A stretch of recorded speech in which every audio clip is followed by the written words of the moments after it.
Welcome, wrestling fans, to the PW Fan. The PW Fan is a pro wrestling podcast created by fans for fans, and we appreciate you joining us for episode 33. I'm your host, representing the old school wrestling fan, collector, barber, musician, and your friend, Talk Wrestling, Tim Gilbert. And I'm your host, the architect of pro wrestling podcast, and your favorite Funko Pop collector, Andy. I'm also your host, the No Sound Wrestling Indie fan and football lover, Jeremy.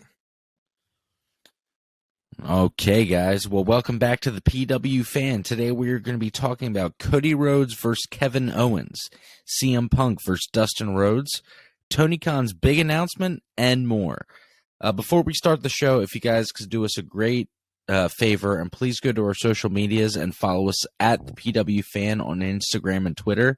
That would be such a great help. We really appreciate it. We're on Spotify and Apple Podcasts. If you leave us a rating on there, it really goes a long way to helping us out. And we can't tell you how much just little things like that really help out the podcast.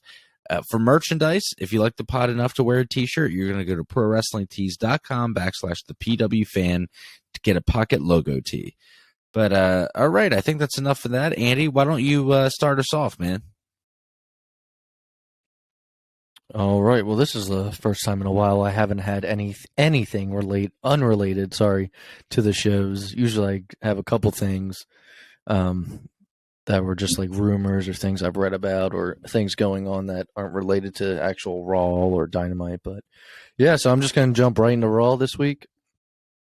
What do you know? It opened up with Cody Rhodes. That seems to be the route they've been going lately, except for tonight. I was watching a little bit of Raw, and he was not the focus of. He was still in it.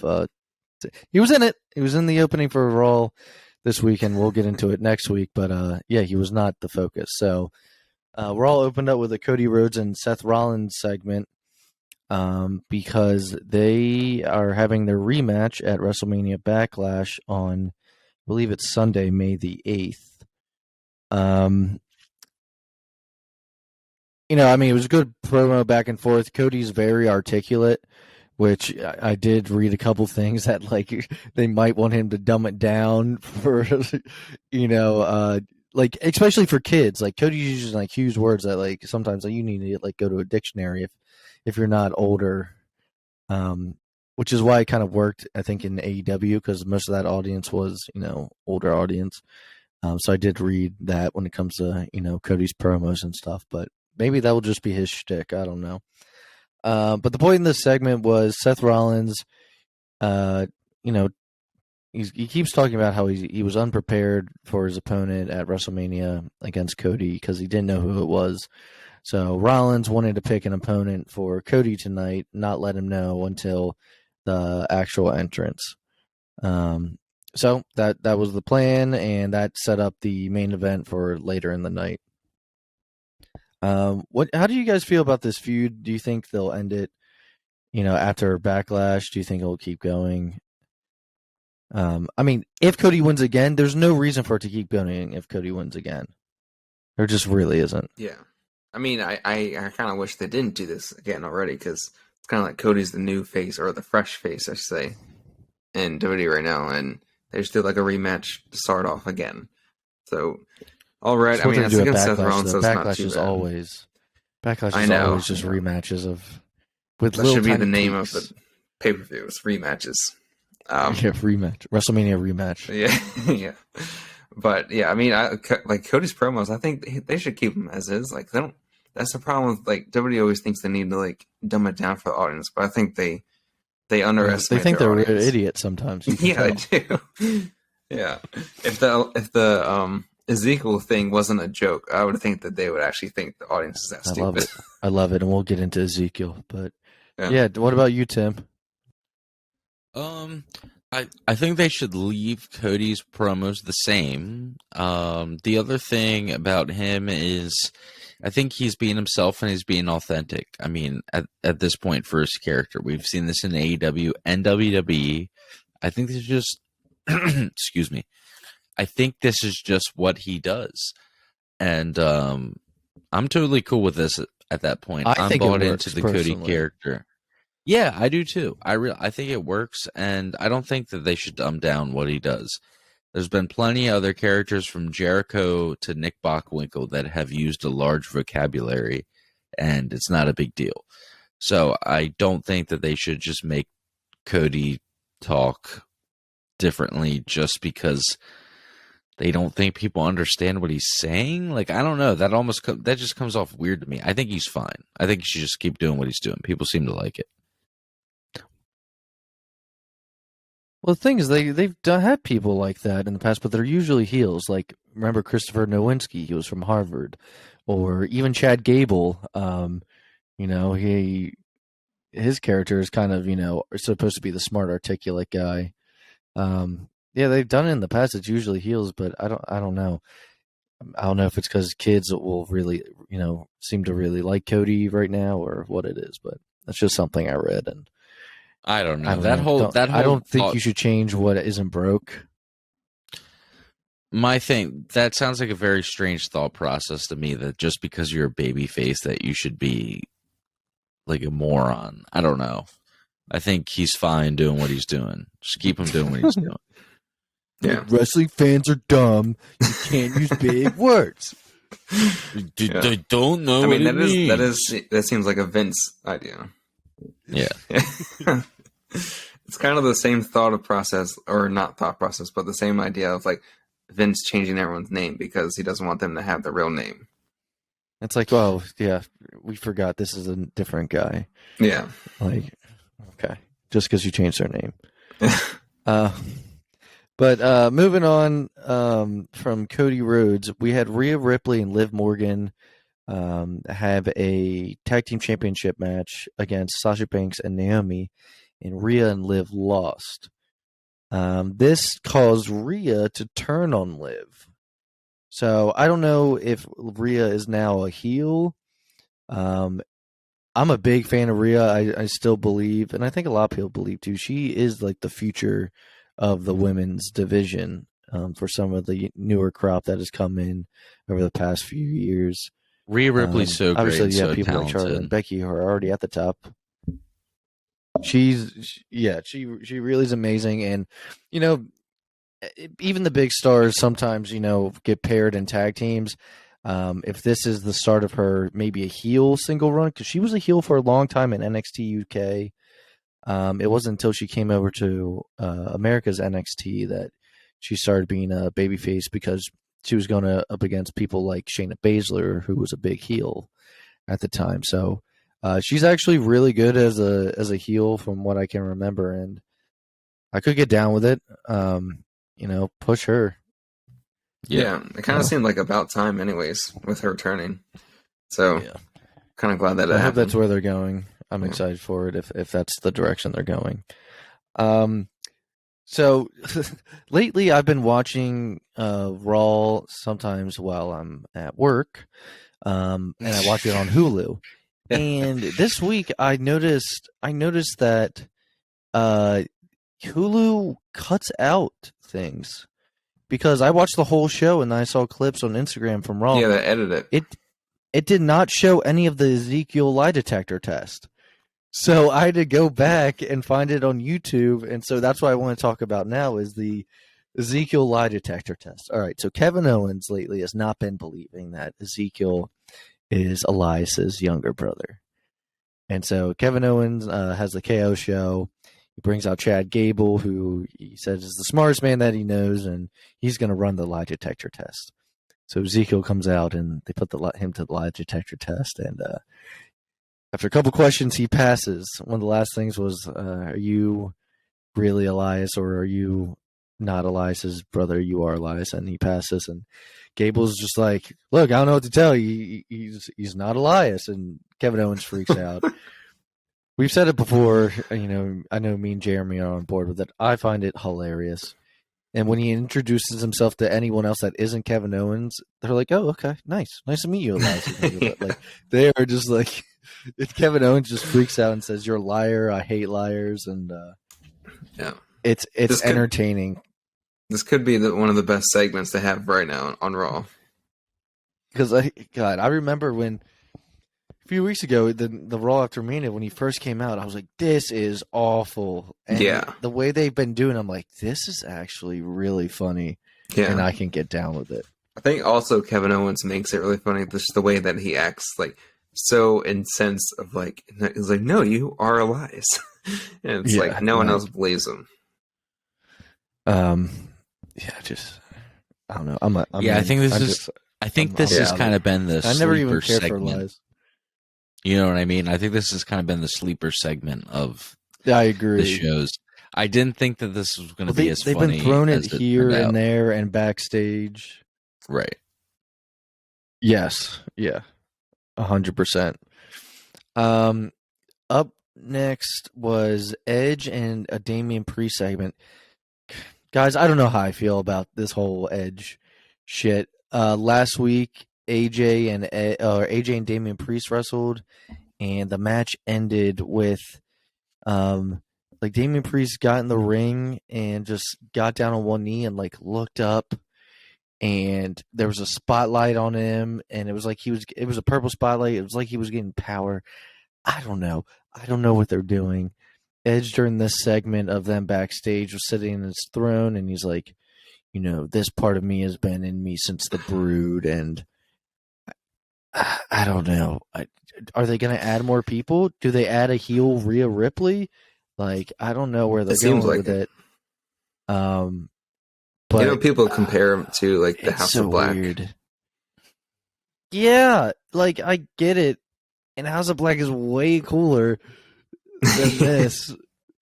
But the Brood was kind of the first of the House of Black, and Right. Edge was a part of that. So, and I'm sure this is all Edge's idea, just modernized. Yeah.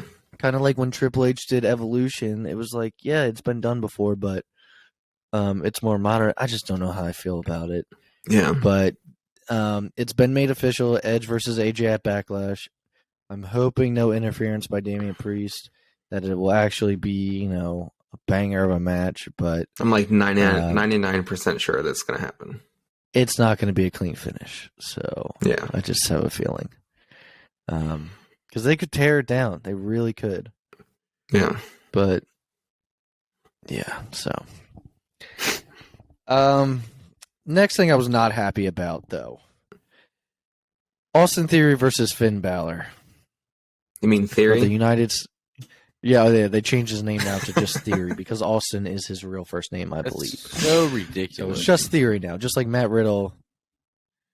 Just like Matt Riddle is just Riddle, but Riddle is his real last name, so that's where it kind of gets confusing.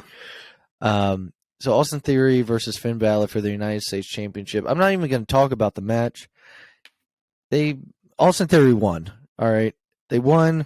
They did nothing with Finn during this title run. He didn't even have a WrestleMania match. It's awful. He needs to go. He needs to leave. And I don't know, man.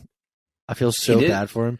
Even when he won, Damian Priest beat him up, and he didn't even get to like celebrate in the ring. Like, yeah. Dude. I did see on Twitter, he just, like, Finn posted this thing that's, like, all the championship titles he's won. And then, like, in the it was awesome. He posted on Instagram, too. It said Bullet Club behind him. And it had every championship, including, like, IWGP stuff. And they were all, like, edited in there. And, like, any cups that he would want. It was really cool. But it's like, you got this guy with all this talent in the world. And do nothing. And that's what they do with him. Speaking with nothing to do with people, I guess that we could talk about this real quick while we're talking about this kind of waste of talent thing. Yeah, Kushida is gone. They just took him out, beat him up in the locker room or whatever backstage, and his contract expired. And that's another guy that super good. He'll probably just go back to Japan. I heard someone say, like, it's hard for, like, for some reason, small, wrestlers, small Asian wrestlers especially, like, have never gotten too far in the lineup. And it kind of worked a little bit during, like, the Adam Cole era and stuff, but then NXT 2.0, you got Freaking Braun Breaker, Von Wagner, it's just not going to work. Yeah. And so, yeah, he's gone, and he'll probably end up going back to New Japan. So, Which could be kind of cool because now, like, I mean, we'll get into it later on, but with AEW and New Japan. yes, definitely. But so sorry to go back to this Austin Theory Finn Balor thing. So after he won, it looked like basically all the heels came out to celebrate with him, and they're holding him up on his shoulders, and then all of a sudden you hear Vince McMahon's music, and Vince McMahon comes out, and he grabs his hand and he holds it up. And I read something today that, I mean, we all know that Vince, it's his new pet project, his Austin Theory. But apparently I read Vince is going to give Austin Theory all the tools in the world to be, like the next John Cena. Like, all right. I don't see it in him. I mean, if you asked me back in the day if Thugonomics John Cena would become what he became, I would laugh in your face. So you really never know, but this is the next guy Vince is going to be shoving down people's throats. But he's not trying as a babyface. It's different than the Roman situation. Like, everyone fucking hates Austin Theory. Right. And so they're that's the difference. It's like, you don't want us to like him, you want us to hate him. Yeah. And I know Tim, you've watched over the years of people just getting shoved down your throats, like. Yeah, every now and then Vince will get these guys that he decides is like the guy. I think the most recent before Austin Theory was Roman, and then before that, I remember. I mean, obviously John Cena. We don't even have Drew to, McIntyre at one point. Yeah, Drew McIntyre, John Cena. Every now and then there's these like breakthrough guys that get through, even though they're not supposed to, like CM Punk and Daniel Bryan. But yeah, Vince has these guys that he decides are the guy, and he pushes them as such. So I guess, yeah, from what you're saying, Theory seems like he's the next in line to be kind of groomed by Vince to be a top guy and see what he can do. Not everybody that Vince has ever chosen really works out. Like, I still don't think Drew McIntyre has broken through on the level that is intended. Yeah, I agree. I agree with that. I mean, he's a top guy. I think he's going to be feuding with Roman soon, but yeah, but I mean, he did get the WWE through the pandemic, but Roman took forever to get to where he is now. It's not something that just happens. Roman, like, just now has found, in the last 2 years, has found this character that really has made him be like, no, this guy is a star. So good. So it takes a while, and you can't rush it. It just happens when it happens. Cena was doing the Thugonomics thing. People liked it. And then he started becoming a babyface, and then it was kind of funny. And then next thing you know, he's like switching from the Thugonomics thing to more like military America guy, and people are all into that. So who knows where Theory goes? His character over the next 5 years is going to evolve a lot. I just say he needs to shave that freaking like soul patch goatee he's got fucking going on. It's terrible. It's terrible. So our main event though was Cody Rhodes versus the opponent that Seth Rollins handpicked, and that was Kevin Owens. Now, when Cody first came back, Kevin Owens was his first dark match before his match with Miz. So, maybe they were preparing this. The match was pretty good for the most part, but the ending was, Kevin Owens was out there because Seth wanted him to be out there. And at one point, Owens says in the outside of the ring, and Seth Rollins says, "Get up, you fat piece of shit. Get back in the ring." and then he's like says it again, and Owens is like basically like screw you. He's like I didn't even want to come out here. He just walks away, and so Cody Rhodes wins by count out. That was funny. Yeah, he's like, get up, you fat piece of shit. And then he like takes it back kind of by being like, get up, you piece of shit. Like Kevin Owens probably was like, damn, dude. Like, easy. Jesus. But yeah, so that was the main event. Again, it was a good match. Kevin Owens is great. I think we all kind of know that. Yeah, I mean, Cody's getting the push. Cody's opening shows. Cody's closing shows.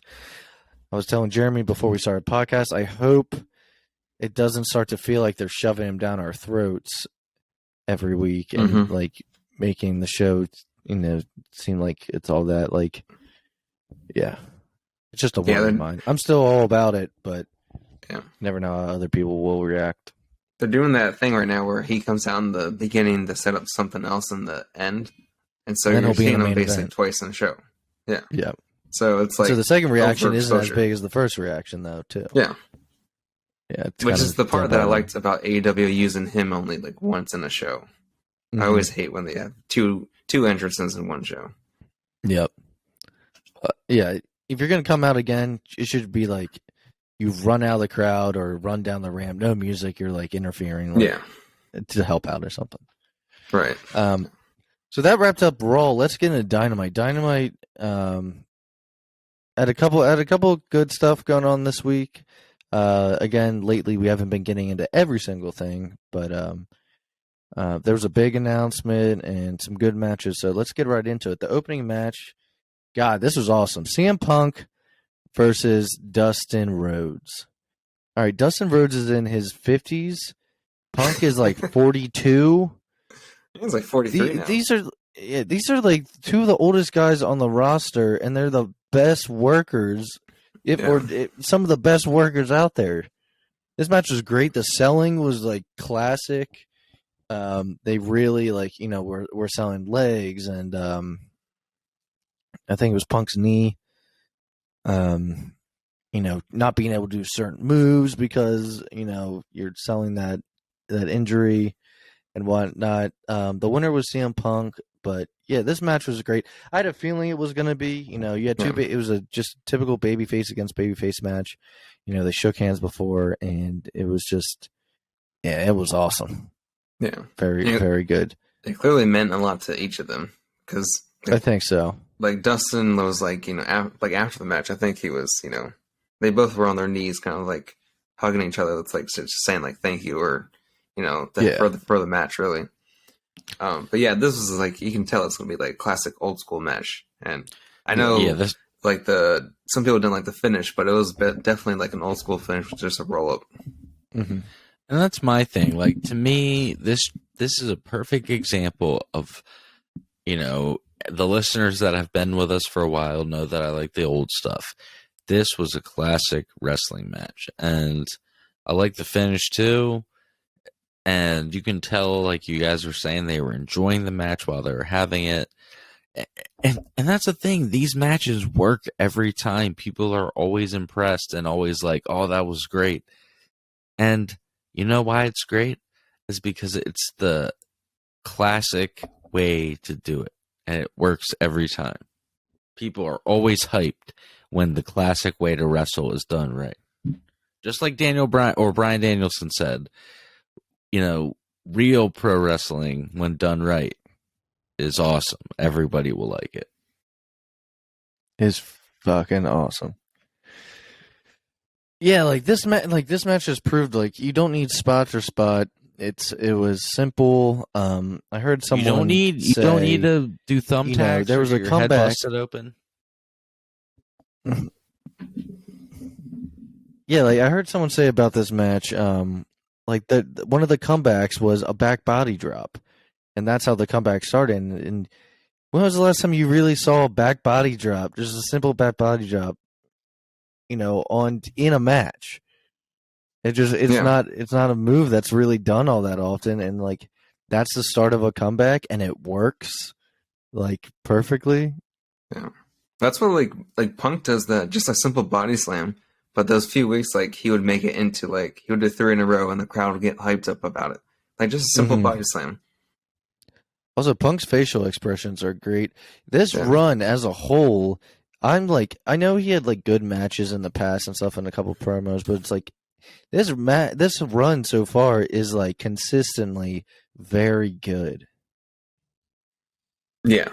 I think that's the I feel story. like, especially this time, he's felt like more like in shape and like just better about himself, and he's been able to wrestle any style Probably of match happier. he wants. Yeah, happier. Yeah, I think that's What were you saying, Tim? I think that's the story in the way that he's coming having these knockdown. At first, I was like, why is he giving these guys so much? Like, you know, some of the guys he was wrestling, it's like, dude, you should be beating this guy in like 5 minutes, you know, or whatever.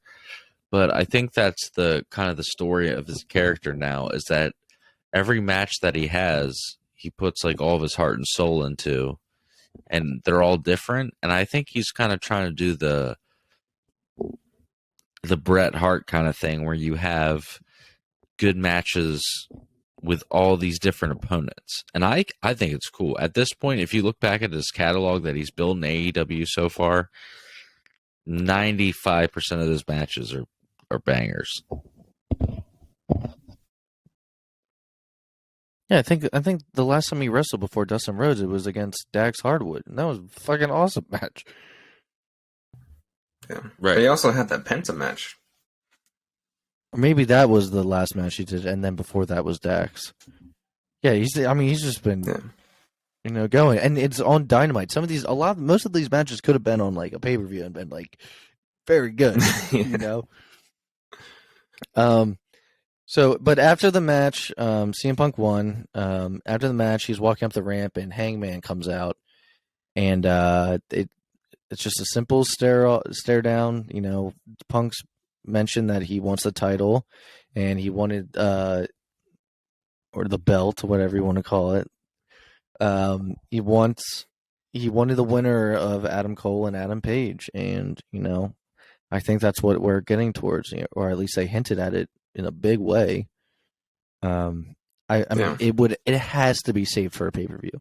Has to be. You don't put it on like a winter is coming, or just don't.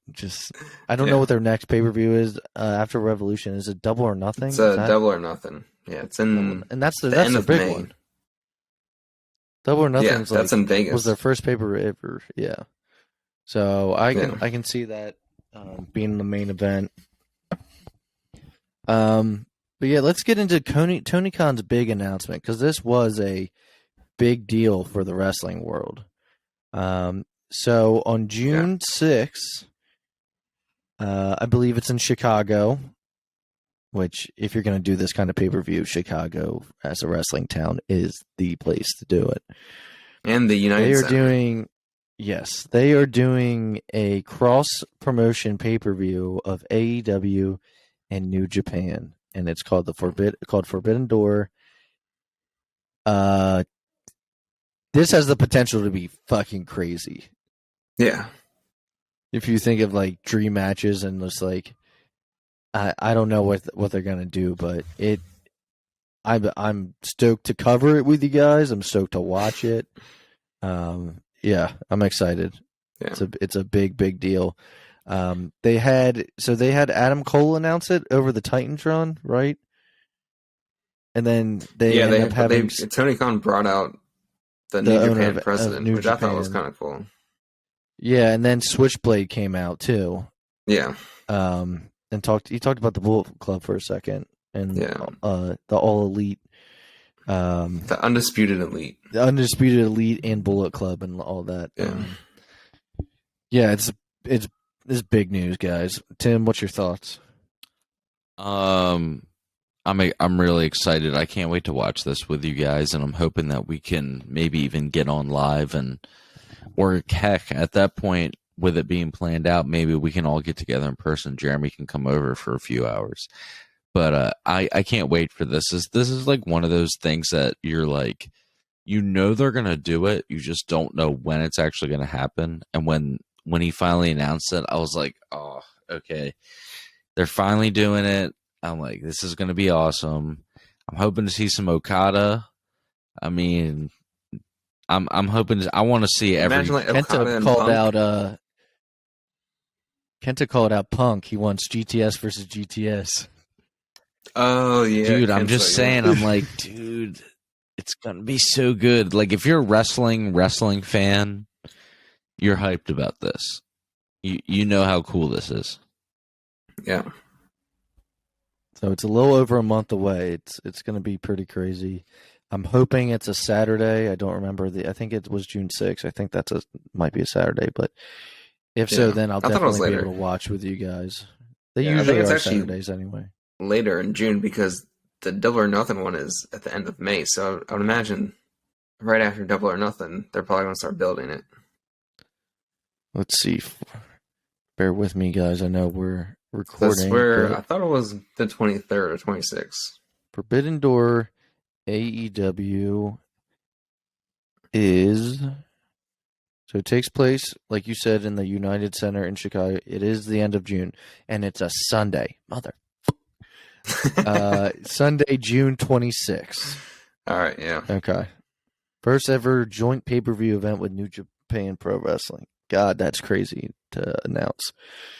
Huge announcement. Let's move on to the next match. Real quick, with Tony Khan's big announcements, everyone's making fun of him like having one like every other week. But when he has these, it's like every single time it delivers. Yeah, it's like, what the hell? Like, last big one was ROH bye, and then this one. So if he's going to announce it, it's going to be a big deal most of the time. Yeah. He's not going to come out to a ring and announce something that's going to flop. A match that came on a little bit later, it was Kyle O'Reilly versus Jungle Boy. It's an Owen Hart qualifier match. Good match. Winner was Kyle O'Reilly, so he's moved on in the tournament, as well as Samoa Joe, and I'm sure there's someone else that has moved on. It's too hard to keep track because they're doing guys and girls of the tournament, and I'm trying to keep track of both. But so there's another one this week, which is FTR. They're facing each other. That match is going to be awesome. So there's a qualifier coming up this upcoming Dynamite. Yeah. It's Dax Harwood versus Cash Wheeler. Both guys from FTR. I hope their chemistry against each other is good, because that, it's going to be. It probably will be just as good, if not better, than the CM Punk versus Dax match. I mean, it's old school. It's gonna be good. I'm sure Tim is really looking forward to that match. Yeah, I can't wait for that. For Tony to do it. Yeah, that's right up my alley. It's the style of wrestling I like. There's a couple. Oh my God, JR is going to be glued watching this match. He's like, it's going to be a slobber knocker, boss. So moving on, we had Hook's Dynamite debut. I didn't even realize that he's only been wrestling on Rampage, maybe Dark, maybe, but strictly and taped Rampages too, not live Rampages. I didn't write down who he wrestled. It was quick. I don't think it was anyone big. Yeah. But what happened afterwards is Danhausen stops and he walks up to the ramp. He's like, stop this. He's like, what do you say? If you're not cursed by Danhausen, then if you don't want to be cursed by Danhausen, then you will fight Danhausen. And pokes him in the chest and then kind of backs away. Big pop from the crowd. I watched the video so many times just because it was so good. What a weird matchup. I'm like, I didn't know I wanted this, but this is kind of awesome. I was like, this is the match I want to see now. Yeah, like I'm hyped. I guess he's, he had an injury. I guess he's healed now. Well, he broke his leg. He had an injury. I guess it's right after ROH was done. He broke his leg, and then a teeny bit later, he got signed by AEW. But has just been kind of walking around cursing people for the past couple of months. Because it was around Halloween when he did that. He broke it. Yeah. So Tim, how do you feel about Hook and Danhausen? Like you said, this is kind of the match I didn't know that I wanted, but that I want. But also, it makes perfect sense. These are two young, fresh guys. I love Hook. And I think we've talked about this in the past. Danhausen is like the one comedy wrestler that I don't know why, but I give him the free pass. I think he's hilarious. I just He's like very him. nice, very evil. That's why. Very nice, very evil. But it's like, sometimes when Orange Cassidy's doing his routine, or even Cole Cabana in the old days, I would be like, ugh, this just isn't for me. I don't like all this, like, it's supposed to be silly. The thing about Danhausen, though, is if anybody doesn't know, the dude can go. Like, he first of all, he wasn't always Danhausen. He went by a different name. And he has a very strong kind of Davey Richards, Chris Benoit, Dynamite Kid, kind of like hard-hitting style. The story I read is that he got kicked in the throat and was like, okay, you know what, I think I'm just going to kind of do something a little more lighthearted. But this guy can really go. So I'm really excited to see on national TV what they finally do. Dude, save it for a pay-per-view. Come on. Yeah, that has to be it. Yeah, Dude, I mean, save it for a pay-per-view. People are already into it. So up next, I wanted to talk about, God, I don't even know how I feel about them anymore. Sammy Guevara and Ty Conti had a segment, and dude, people, half the crowd booed, half the crowd cheered. Sammy basically thanked people in the crowd that are, that still cheer him, and then he was like, the rest of you was like, why are you mad? Because my girlfriend's hotter than yours. Like, dude, them as a couple are the only people that can make Men of the Year come out and get cheered. Fans are cheering Men of the Year and booing Sam and Ty. People are cheering Dan Lambert talk shit to Sammy Guevara. Because Dan Lambert's saying all the shit that we, think, and we don't want you to come out here and just make, suck face with your girlfriend, talk about how you fucked while wearing the titles. And I don't know. I don't know if this is a natural heel turn that they're doing because the crowd is turning. They're like, all right, they're going to turn on us. Seems that way. Let's just be that, asshole couple, basically. Ty seems to be, acting more bitchy and stuff. But, yeah, I mean, Ethan Page is on the mic screaming at him. People are cheering Ethan Page. He cut a good promo. He cut a good promo. Dan Lambert did. Scorpio Sky. I mean, they basically just said, what everyone else that's booing him is thinking. It's like, we're all fucking sick of you. And so Scorpio Sky challenged Sam to a ladder match for the title, to a rematch for that TNT title. But Sammy only wants, or will do it if he gets a mixed match, tag match afterwards, which just means it's Sammy and Ty versus either Scorpio Sky and Paige Van Zandt or Ethan Page and Paige Van Zandt. But it's probably going to be Scorpio Sky. Yeah, I'll put in my title if I can wrestle with my girlfriend. Thought process, dude. Okay. They're definitely going heel, though. Yeah, I definitely think so. And, I don't like you as a babyface at the moment, Sammy. So if that's the way you're gonna go, then it will make sense for people to dislike you. You guys got any thoughts on them? It's just every week it gets getting worse and worse. I'm just glad that they're actually going heel, because I feel like if they try to make them face for at least another month, it'll be like, it'll be like the Cody. It'll be hard to watch. Yeah, it'll be hard to watch. Yeah.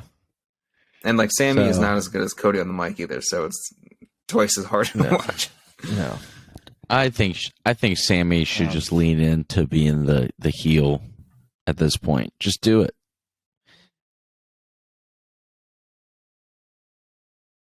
Yeah, might as well. I mean, what was one of the lines that was said? It's like Dan Lambert was like, "We'll come in there, or I'll send them in there and give you the pounding that your girlfriend dreams of," or something. I was like, everyone's like, "Oh." Oh my God. And then she has to just shake it off. But so Yeah, I mean, I don't know. It was so weird to put it on Scorpio Sky, the belt in general, for like 2 weeks, and then just take it right off of him. Yeah, that was I weird. don't know what the point of it was, but so we had an Owen Hart qualifier after that. Now, keep in mind we're in Pittsburgh. It was Britt Baker versus Danielle Camella. People are booing Danielle Camella. It could have just been because Britt Baker. They're in Britt Baker's hometown and they fucking love Britt Baker. But Britt Baker won. You know, she's moving forward in the Owen Hart qualifier as she should, being the previous champion. And then she cut a good promo on the mic. I thought, at least, talking about basically a bunch of the girls, even Jade Cargill. She talks about. I think she said the only reason you're the champion is because I wasn't in that tournament, something like that. Like, it was pretty good. And she had the two Pittsburgh Steeler guys in the ring. That's what I was going to say. I was like, me and Tim are Steelers fans. And so they had two of their most recent signees come out. Big pop from the crowd with them, too. But yeah, so again, I'm trying to remember who's in the Owen Hart qualifier. Tony Storm has qualified. Yeah. Right? Britt Baker has qualified. Yeah. Ruby Rose? Yeah, dude. I know there's more people. I think Red Velvet beat that one girl from ROH last week. She was out on the Supercard of Honor. Yeah, Willow. Yeah. Is that who it was? Yeah, that was the ROH. Because they were booing. Yeah. They were booing Red Velvet. I think that might have been a qualifier. I would have to look back in my notes. But our main event of the night was Andrade versus Darby Allin in a coffin match. What'd you think of the match? I thought it was pretty good. I think the ending they had was tags on the cover. Bit. They had tags on the cover. Yeah, that was pretty cool. Of the door, I guess you could say, to the coffin. My favorite part was when they were in the crowd. But sorry, go on. No, I was just going to say at the end. I felt like the assistant guy, what's his name, Jose? He was supposed to come out earlier. He came out and ripped his shirt off like he was a wrestler and like. Yeah. It was like ripped too. I was like, I did not expect this. and when he came out, though, what? Yeah, and I felt like he was like late to come out because like Darby was like waiting because I think he was supposed to stop Darby from closing it. Okay. And then Darby was kind of waiting, and then he had to like hit Andrade again with it. So I felt like that was kind of awkward, but I thought the match was really good. I liked the spot. It was right before that where Darby dove out onto Andrade, and they both fell into the coffin to kind of get Andrade in the position.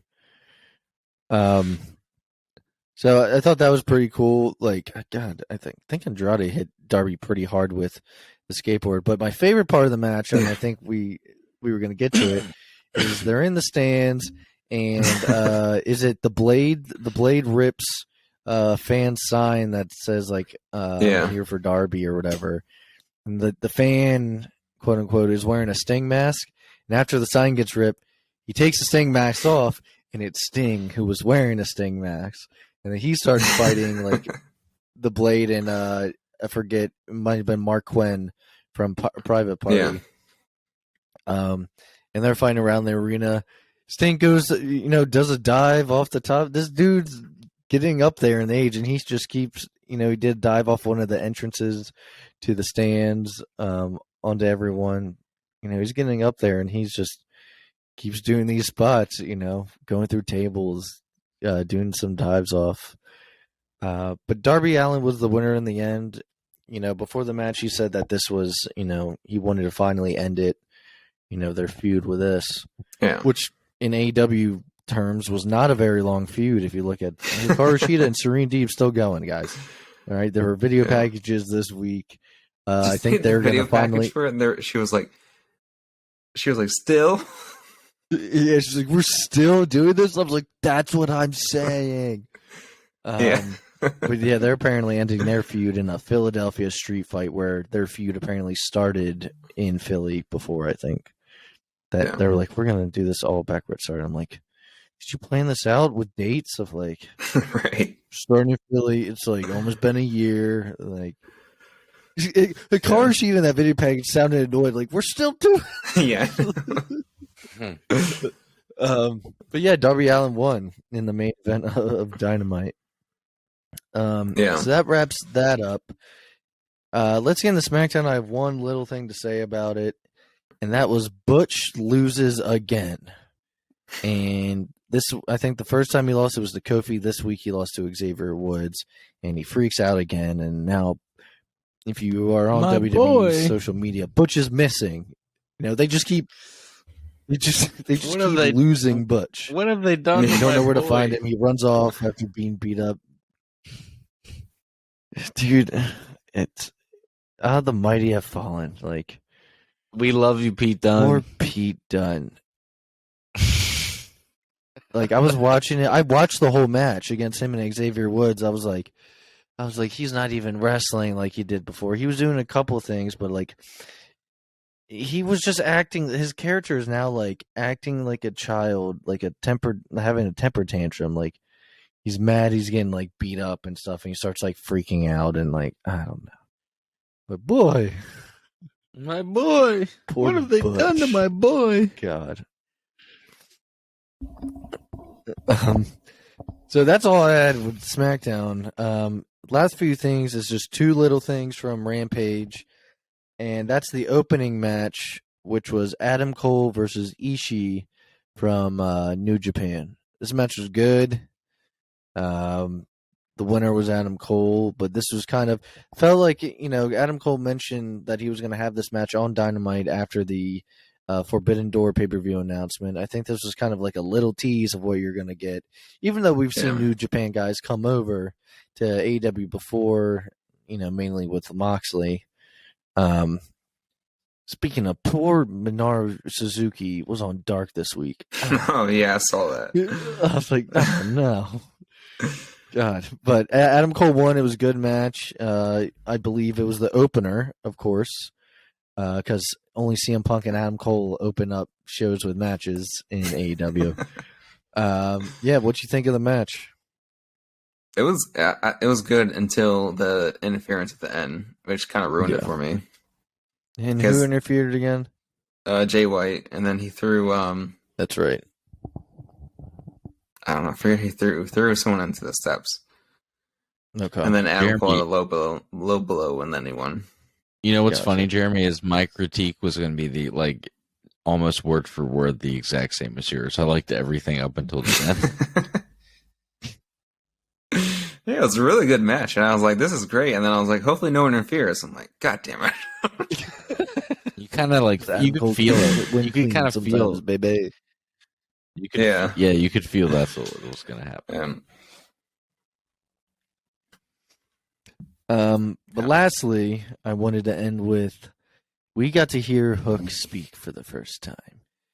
He's walking in the back, getting interviewed, and Danhausen's in the back, and he's like, says something like, "This is what you like," and he's holding the bag of chips that Hook always eats, and he starts crushing them, and that is enough to make Hook start talking. He says, "You have my attention, or you wanted my attention? Well, you got it." All because of some chips that Danhausen was. He's like, "You want this? You know these Chipshausens." So we got to hear Hook speak for the first time. Right before the show, actually, I sent Jeremy a video. Or I might have sent it in our group chat, actually, Tim. If you wanted to check it out. It's from Hook from 2017. He's getting interviewed about lacrosse, and he just looks like such a different person. And his voice, it's kind of crazy. But if you ever look up his real name, you can find, there's tons of lacrosse videos from him, because they're not lying when he said, he was like a star player. But yeah, he has this interview, and he's like, great school, great lacrosse program. He was a lax, but I don't know how you go from that to he's strippers. Lax, bro. I mean, going from what he looked like for the lax bro part he's like jacked now, and Yeah, his he's like a hair is completely insane. different person. It's crazy. So yeah, Tim, if you want to see that video, it's in our group chat. He But was like, yeah, dude, that I wraps was up a this little week's. lax. That wraps Passing the up old this hard week's rubber ball, show, bro. though, Tim. Yeah, that wraps it up for this week. Appreciate you guys joining us on the PW Fan. Can't believe we're at episode 33 already. Join us next week for episode 34. Like I said in the beginning of the episode, if you guys follow us on Twitter and Instagram at the PW Fan, that really does help us out a lot, and we really appreciate it. Please leave us a review on Spotify and Apple Podcasts. And yeah, I think that's everything. Join us again next week on episode 34, where we're going to talk all things pro wrestling. And actually, the following week, I believe we are all going to Dynamite together. Is that correct? Yes, so not next Yeah, week's next week. episode, but the week after, we'll be talking about Dynamite, and we'll be uploading stuff during Yeah, we're going Dynamite to have 2 weeks from now, live May 4th. Twitter stuff. We're going to eventually upload. I'd like to use, iMovie to kind of make like a little cut of our whole day hanging out together and going to the show. So hopefully we kind of do like a little day in the life vlog kind of thing. So really like to put some content up for you guys. Thanks again so much for joining us, and we'll see you next week. Bye-bye, everybody. Have a great week.